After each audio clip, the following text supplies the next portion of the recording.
तो देश के सबसे खतरनाक 1 करोड़ के इनामी नक्सली कमांडर माडवी हिडमा को सुरक्षा बलों ने एक संयुक्त ऑपरेशन में ढेर कर दिया है।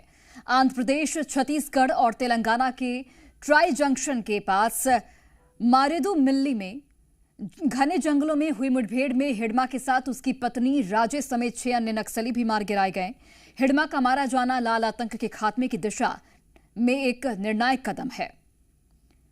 तो लाल आतंक का सफाया और लाल आतंक की रीढ़ का यह अंत हुआ है, क्योंकि जो नक्सली माडवी हिडमा मारा गया है उस पर 1 करोड़ का इनाम था और इसके अलावा भी इसके साथ ही 6 नक्सली को ढेर किया गया, जिसमें इसकी पत्नी भी शामिल है। तो नक्सलवाद के खिलाफ लगातार अभियान जारी और इसी कड़ी में एक और बड़ी सफलता यहां पर सुरक्षा बलों को मिली है। एक ज्वाइंट ऑपरेशन के तहत नक्सली हिडमा को मार गिराया गया है और इनपुट मिली थी, खुफिया जो जानकारी है वो मिली थी, जिसके बाद ये ऑपरेशन लॉन्च किया गया और हिडमा को ढेर किया गया है, जिस पर 1 करोड़ का इनाम था। कई बड़ी नक्सली वारदातों में इसकी संलिप्तता थी, चाहे हम झीरम कांड की बात करें या फिर अलग अलग जो बड़ी नक्सली वारदातें हुई हैं जिसमें जवानों को यहां पर शहीद किया गया था। तो यहां पर एक बड़े नक्सली को मार गिराया गया है, जिसके बाद लाल आतंक का अंत अब बहुत ही नजदीक दिख रहा है। और चलिए अब आपको बताते हैं कि किन किन हमलों के पीछे था हिडमा। तो 2010 दंतेवाड़ा हमला, 76 सीआरपीएफ जवान शहीद हुए थे। इसके अलावा 2013 झीरम घाटी नरसंहार, जिसमें 27 लोग मारे गए, जिसमें कांग्रेस के शीर्ष नेता भी शामिल थे। 2021 सुकमा बीजापुर हमला, जिसमें 22 सुरक्षा बलों के जवान शहीद हुए थे। तो ये वो बड़े घटनाक्रम है जिसके पीछे नक्सली कमांडर माडवी हिडमा था, जिसे ढेर किया गया है सुरक्षा बलों के ज्वाइंट ऑपरेशन में।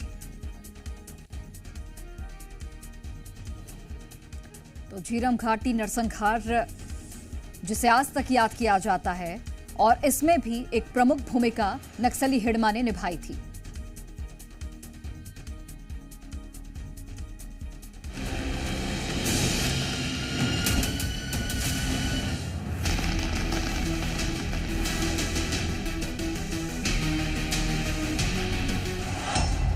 मिट्टी में मिला हिडमा,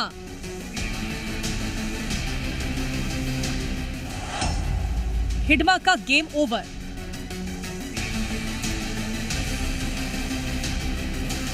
लाल आतंक के सबसे बड़े कमांडर को आज ढेर कर दिया गया, जिसने देश को कई जख्म दिए, जिसने कई जिंदगियां खत्म कर दी, जिसकी गोलियों की गूंज कभी लोगों में खौफ पैदा करती थी। कभी बस्तर जिसके नाम से डरता था, वो आज मौत की नींद सो गया। सुरक्षा बलों ने कुख्यात माओवादी कमांडर माडवी हिडमा को छत्तीसगढ़ आंध्र प्रदेश सीमा पर ढेर कर दिया है। हिडमा वही दहशत का नाम है जिस पर कम से कम 26 बड़े हमलों का मास्टरमाइंड होने का आरोप था। हिडमा 2013 के दरभा घाटी नरसंहार और 2017 का सुकमा हमला सहित कम से कम 26 सशस्त्र हमलों का जिम्मेदार था। एनकाउंटर में उसकी पत्नी राजे भी मारी गई है। Andhra Pradesh police, security forces और माओवादी के बीच में हुई मुठभेड़ में 6 माओवादी के डेड बॉडी रिकवर की गई थी। उसमें एक का नाम है central committee member Madvi Hidma, जो एक आतंक का चेहरा के रूप में बस्तर इलाका में, पुरानी जो सीमावर्ती राज्य में, पूरा भारतवर्ष में नक्सल अभियान के दृष्टिकोण से, नक्सल विरोधी अभियान के दृष्टिकोण से उसका ऐसा पहचान थे। आज उनका डेड बॉडी रिकवर करने से क्षेत्र की जनता एक राहत के सांस ले रहा है और सभी एजेंसीज और सिक्योरिटी फोर्सेस जो नक्सल विरोधी अभियान में भागीदारी बनकर रहा, उनके लिए आज का दिन काफी एक निर्णायक और ऐतिहासिक रहा। जन्म 1981, पुवर्ती, सुकमा, छत्तीसगढ़। पद पीएलजीए बटालियन नंबर 1 का प्रमुख। हिडमा नक्सलियों की मिलिट्री बटालियन का कमांडर था। पीएलजीए के टॉप लीडरों में माना जाता है। हिडमा 2023 के अरणपुर आईईडी ब्लास्ट में शामिल था। हिडमा पर 1 करोड़ का इनाम घोषित था। हिडमा बस्तर में कई नक्सल वारदातों में शामिल था। हिडमा के मारे जाने की खबर के बाद सुकमा में लोगों ने आतिशबाजी कर खुशी जताई। देश के सबसे खतरनाक और हाई प्रोफाइल माओवादी कमांडरों में शामिल हिडमा के मारे जाने की खबर जैसे ही सामने आई, लोग जश्न मनाने लगे। तो वहीं केंद्रीय गृह मंत्री अमित शाह ने इस ऑपरेशन में शामिल सुरक्षा बलों को बधाई दी है। इस ऑपरेशन के बाद प्रदेश 3 के डिप्टी सीएम विजय शर्मा ने क्या कुछ, जरा सुनिए। छत्तीसगढ़ के सुकमा और कोंटा जिले से लगा हुआ जो क्षेत्र है आंध्र प्रदेश का, ESR कहते हैं, एल्लोरी सीताराम जिला है।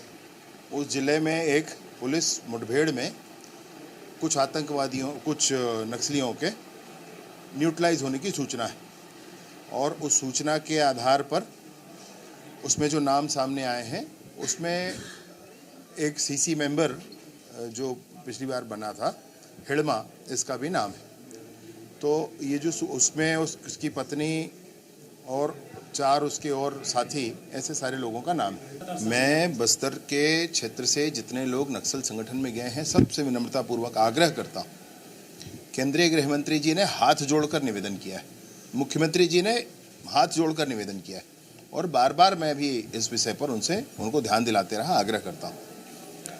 वो रास्ता कहीं जाता नहीं है, उसमें जाने का अर्थ है ही नहीं और इसलिए हर हाल में पुनर्वास करना चाहिए।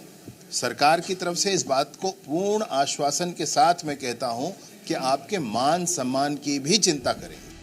पिछले कुछ हफ्तों से Andhra Pradesh SIB intelligence input से खास तौर पर आंध्र प्रदेश छत्तीसगढ़ ओडिशा बॉर्डर के पास माओवादियों के मूवमेंट का इशारा मिला था और उन इनपुट्स के आधार पर इस ऑपरेशन को अंजाम दिया गया। ऑपरेशन में हिडमा समेत 6 माओवादी मारे गए। ब्यूरो रिपोर्ट, जी मीडिया।